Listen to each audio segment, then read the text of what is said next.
Hello again, and welcome to the trophy guide and walkthrough for Wuchang Fallen Feathers. Thank you for joining me again. I've missed you guys a lot. I've been working really hard on this one, and just to give you a heads up, this is gonna be a long one.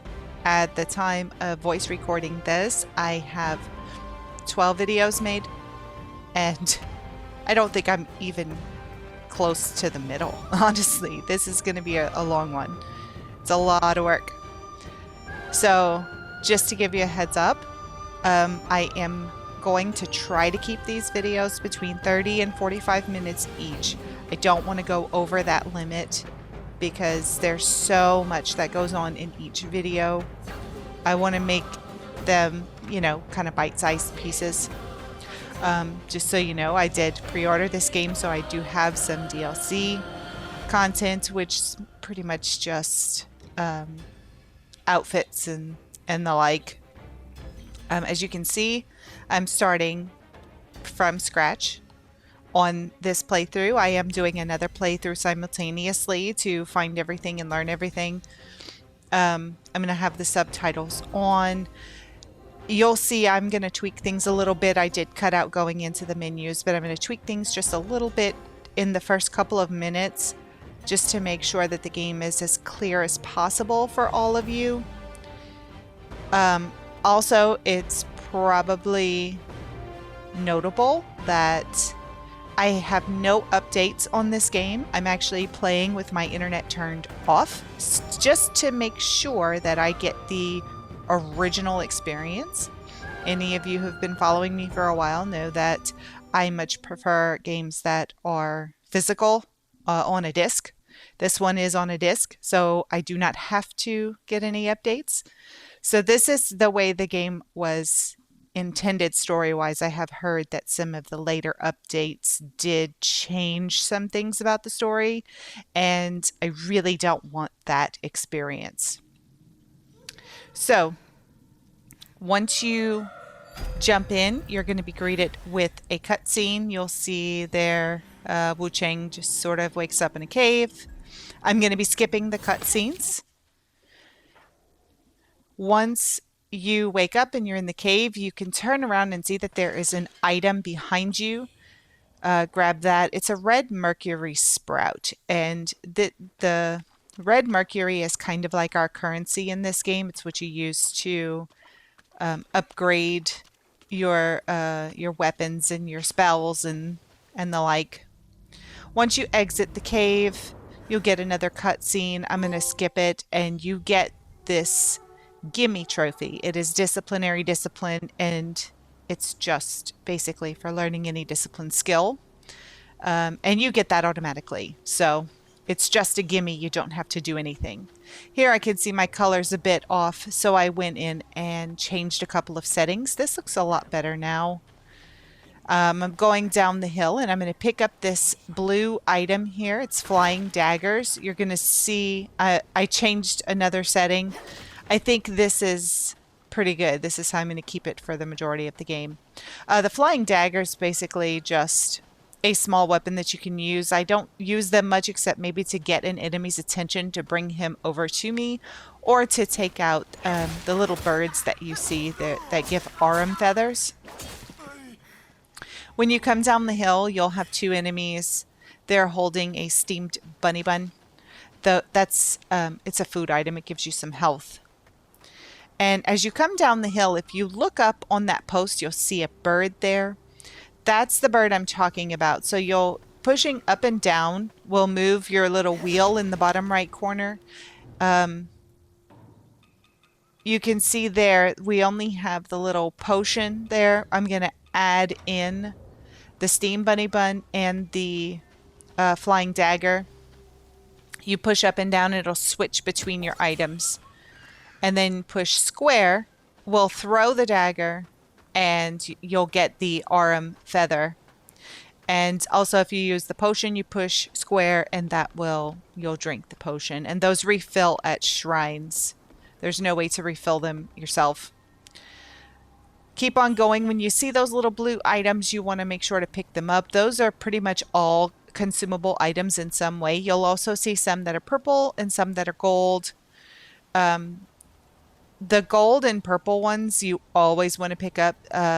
Most of the time, the gold ones, they might be some sort of outfit or a piece of clothing or armor of some sort. The purple ones, a lot of times, are quest-related items or very important items. As you come down, you can come into the Reverent Temple. You also get pills and medicine residue. Again, those are consumable. The Reverent Temple will be in and out of here pretty often. When you come in, head down the stairs and you'll get a cutscene where you meet your first NPC. There's a trophy related to all the NPCs. So when you see one, you want to speak to them. This one is... Look, I'm going to butcher some of these names. Xuanyangzi. I don't know if I'm saying that right, but we're going to talk to him a lot. You want to exhaust his dialogue right here. I am skipping through pretty much all of it, but do be careful when you skip through because you don't want to accidentally choose the wrong dialogue. I don't think you can right there, but later on you can choose the wrong dialogue, so be sure to read as you go through. When you come around, there's another item here. You can speak to this NPC. I don't know, Quaolin, maybe? I'm very sorry. I just don't want to pronounce it wrong, and I know I'm going to. But you do want to talk to him and collect the Peachwood amulet from him. A lot of NPCs will give you quest-related items, and you definitely want to get all of those. Continuing down the stairs, you'll see there's a lady here. This is Youzai or Zia. I'm not sure, but we're going to speak to her a lot too. She also has, I guess it's a guard. He's always right next to her, but he never says anything, at least not so far. He hasn't said anything so far. When you pass him, you'll see here there's a donation box. So if you have any pre-order bonuses, weapons, or clothing, or anything like that, this is where you pick it up. Also, as you go through the game, if you happen to leave something behind, let's say you defeat an enemy and he drops an armor and you don't see it and forget to pick it up, it'll always appear in the donation box. So while you're playing, you can fast travel from a shrine back to the Reverent Temple shrine, and you can check that donation box if you think you may have left something behind. Right now, I'm going to change my outfit, and I think I'm going to go with Night Spectre for now. You can see all your stats on the side, and based on what you're wearing at the time, whatever you're looking at, you can compare. You know, so depending on what you're looking for, you can change your outfits, and you can do that at any time by pushing the, I guess it's the start button. It doesn't say start anymore, but you know what I mean. Very, very cool outfit. We're going to be wearing this for the majority of the beginning.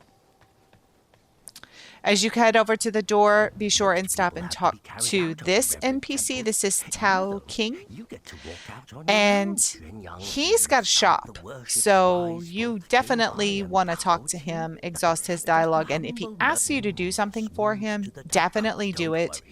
You'll be picking up different items throughout that you can give him that will expand his shop and give you more options on things that you can purchase from him. Very important. Also, you'll see me change my outfits later on, much later. You'll see me change outfits before a boss fight or something, because depending on the boss you're fighting, they may have different strengths and weaknesses. So you'll want to choose your outfit based on what is the best protection for you in that particular fight. So once you open up the doors and come outside, to the right, you'll see our first shrine. When you choose to offer blood to the shrine, the little purple cloud will go away, and you'll get the Well Met Divines trophy, and that is for offering blood at any shrine, just your first shrine. So that trophy is also kind of a gimme. Once you're finished with that, turn around and go over to the side of the Reverent Temple, and there's 2 NPCs that you can speak to through the tent. Speak to both of them.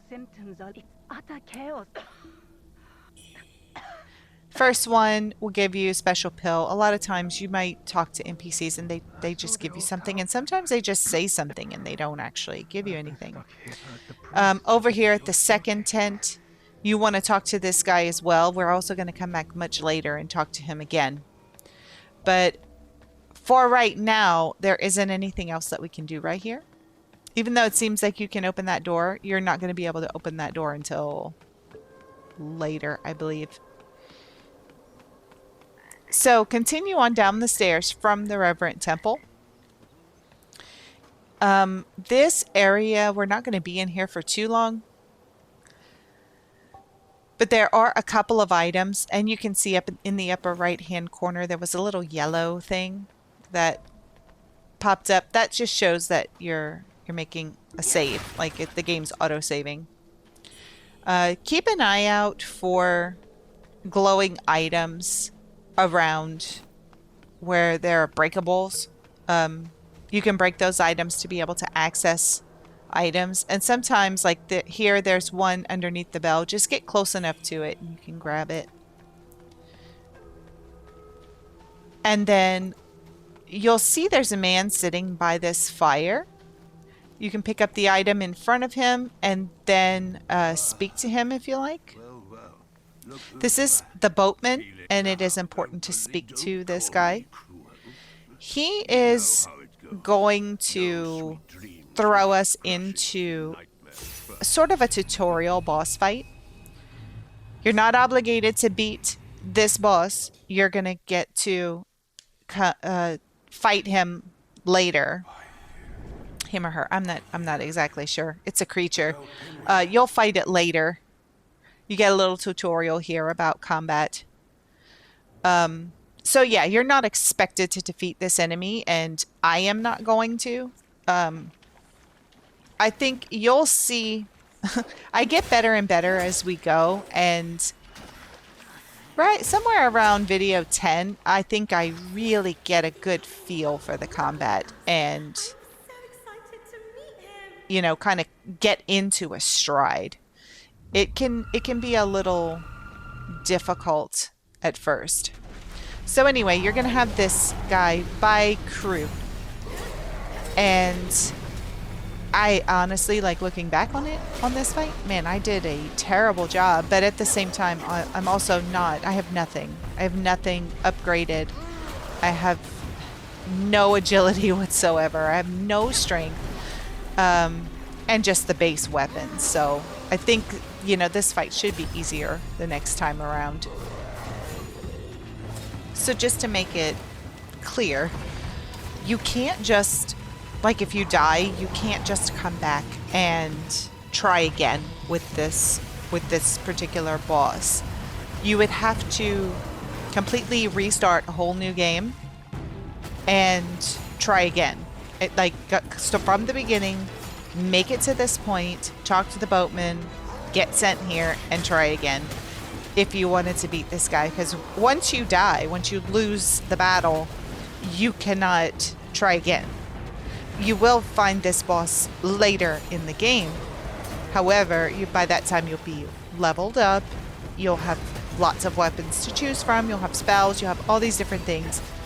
So maybe if I did, you know, come back and try again, I might do a better job just because my skill level is higher at that point, you know, as me as a person, not my character. But I'd still have to come into this fight with no extra healing items, no upgrades to my weapons, only this weapon, no spells, you know, it would be difficult no matter what. But just so that you're not feeling bad if you can't defeat this boss, don't feel bad. You're really not supposed to. And really, the tutorial for this game is so long. I don't think I've ever played a game that had this long of a tutorial section. And I don't think you really... You don't even really notice. Like, you think you're fully in the game at a certain point, and then next thing you know, you'll get a little tutorial pop-up for something. So as you can see, I did okay. You know, I held my own for a couple minutes there, but I was not successful in defeating Bai Kru, and that is completely okay. No worries at all.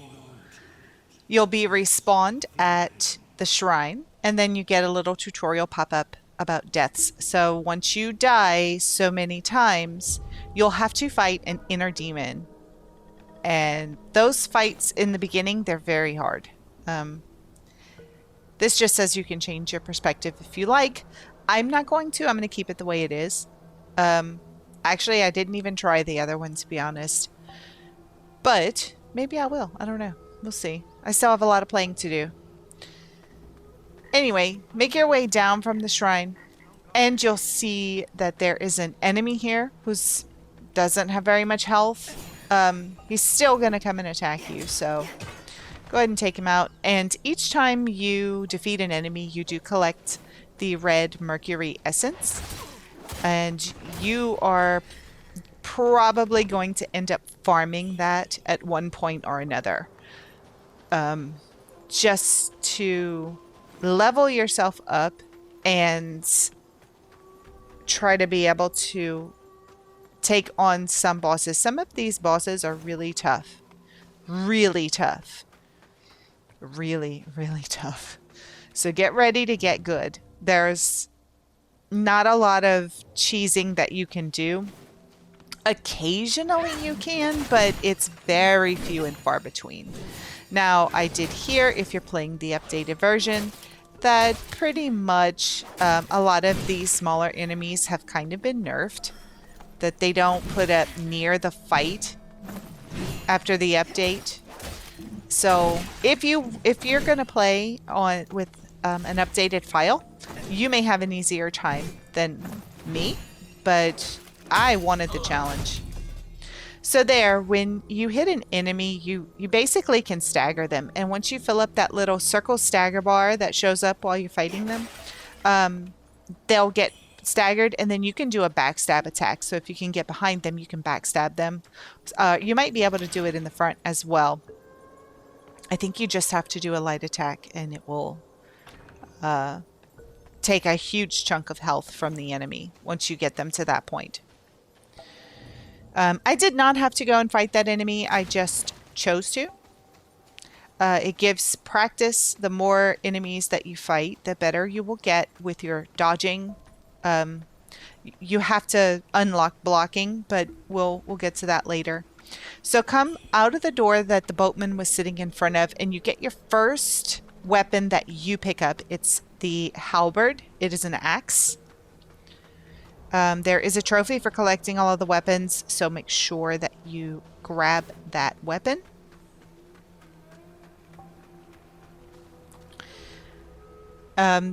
Here you'll see to the right of where the halberd was, you can either take the path up or down. Let's go up first because this is a finite path. Doesn't go very far. When you get up to the top, there's an item sitting on these bags, and then there's looks to be a small child over there. Speak to the Alchemy Apprentice NPC, and he'll give you a pill. And once you're done with him, just turn around and we'll take the other path that goes down the hill.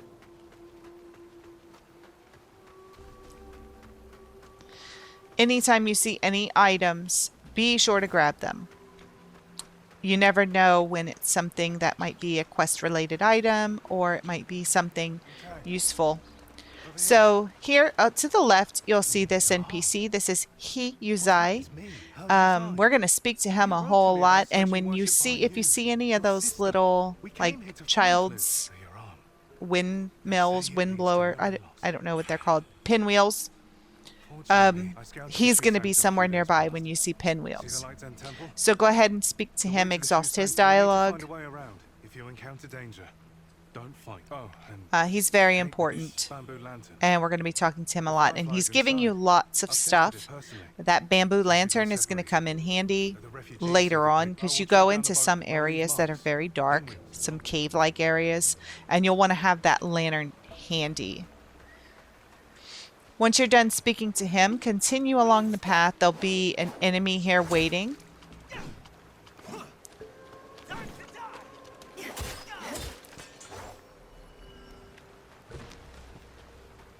Pick up the item that's next to him. Sometimes these items are different. I think most of the time they're pretty much static. I don't think they change too much, unless that only changes if you defeat an enemy and he drops like a piece of armor or clothing or something. Those change, and they're not like the same enemy won't always drop something. So now we can go up or down again. Let's go up, and you'll get a little tutorial about deflecting and blocking and dodging and swift strikes, and these are all things that'll become muscle memory over time. If you're struggling a little bit right now, don't feel bad. It does take some getting used to the combat in this. You also, once you defeat that enemy, you get a notice about Jade Pendants. That's because we picked up Jade Pendant number 1 from that enemy. And you want to get every Jade Pendant. There's a trophy for that. So make sure you don't miss any. There you can see I equipped the Jade Pendant that enemy dropped. And you can, at any time, you can go into your pause menu, which, oh, by the way, there is no pause. Don't think you can pause the game and walk away when there are enemies nearby. You cannot. They will just demolish you, and then you'll come back to your game at a shrine. So, as you come up here, you'll see there are some items scattered about. Be sure to scour every area looking for items. There are items everywhere, all the time. As you come a little further up, look off to the left, and you'll see the NPC, the Red Clad Lady. She's very important. Be sure to stop off and speak to her. She's going to give us some red mercury, which those you actually have to use. So you'll see me sometimes at a shrine. If I don't have quite enough to get an upgrade, I may back out of the shrine, go in the pause menu, use some of the, like a red mercury sprout or whatever it is, and then make sure I have enough to upgrade. Before you come over to the scaffolding, look up and you'll see a bird sitting there for an aurum feather. Be sure to throw a dagger at him and continue on up the scaffolding. There are enemies up here, so be careful. Keep your eyes peeled, because sometimes they're not super visible. Sometimes they're like sitting down in a corner or something, you know? So just beware of that. Keep on making your way up. You'll see here there's a tutorial for swift draw. That's when you press down on the left thumbstick to do that, and basically if you have 2 weapons equipped, it'll switch your weapons really fast. So you'll hit with your first weapon, and then you'll do a little move and switch over to the other one. And if you have Skyborn Might, that attack will be even stronger. So Skyborn Might's a little more difficult to explain. When you see your UI Like sometimes it'll pop up, which will let you know if there's an enemy nearby. If you see in the bottom left corner, if your little character shows up, that means there's an enemy nearby. When that pops up, you'll see, I guess, like the head and shoulders of your character. That's your indicator for how much Skyborn might you have. It shows up as like a little feather on the shoulder. And also, if your head and shoulders are red, that shows your madness. So as you continue making your way up, you'll come across shrine number 2. So offer some blood at the shrine, clear out all that fog, and then you can choose to worship.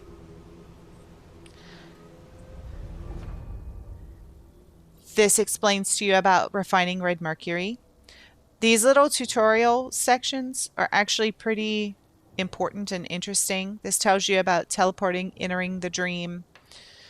So here, the impetus repository. This is where you upgrade your weapons, your spells, all of that good stuff. You'll use red mercury essence to upgrade, and you get those from defeating enemies. So you can see I just pushed like the middle pad, the touch pad on the PS5 controller. You press that and it'll allow you to refine red mercury. So I'm going to be using the longsword for most of my playthrough. I did try twin blades. They're okay, but they're just not strong enough. I did try the axe. I did not like it. So you'll see me upgrading mainly, like here I have the Skyborn Call 1 I'm going to upgrade. This is that's like your magic segment. The part of the skill tree that's magic. And then here is the part of the skill tree that is longsword. So I'm going to focus on those 2 areas. Here this explains about Skyborn Might. You can see it showed the little feather turning purple. That's your collected Skyborn Might. So now I'm going into my inventory, and you can see here you can use these mercuries. Once you use them, they turn into mercury essence, and then you are able to upgrade your skill tree once you do that. We're going to be collecting a whole bunch of these. Enemies drop this a lot. So we'll go back into the impetus repository, and as you can see, I don't quite have enough, which sometimes you can farm enemies. You know, you can enter the dream from the shrine. Basically, it resets. So all the enemies that you've killed, excluding bosses, all the regular enemies that you've killed, they will respawn and you can go back and farm them. So that's what entering the dream means.